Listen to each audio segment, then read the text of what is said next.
ஆடாதோடை அப்படின்ற ஒரு மூலிகை இருக்குது. இந்த ஆடாதோடை எதற்கு நம்ம பயன்படுத்துகிறோம் அப்படின்னா, அதிகமான லங் இன்ஃபெக்ஷன் இருந்தால் குழந்தைகள்லேருந்து பெரியவர்கள் வரைக்கும் லங் இன்ஃபெக்ஷன் இருக்கக்கூடியவங்களுக்கு இந்த ஆடாதோடையை நம்ம பயன்படுத்தலாம். ஆடாதோடை குடிநீர் சூரணம் இருக்குது. ஆடாதோடை மணப்பாகு அப்படின்ற ஒரு மருந்தும் இருக்குது. இந்த மணப்பாகு வந்து இனிப்பாக இருக்கக்கூடியது தான், குழந்தைகள் வந்து நல்லாவே விரும்பி சாப்பிடுவாங்க.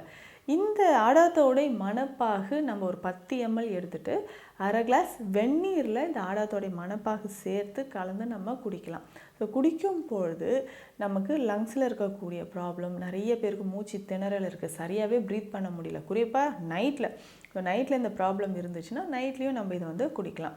அதற்கு இந்த மாதிரி ஒரு நாளைக்கு 2 வேளை இந்த ஆடாதோடை மணப்பாக பயன்படுத்தும் பொழுது நுரையீரல் சம்பந்தப்பட்ட பிரச்சனைகள் நமக்கு எளிமையாகவே குணமாகும்.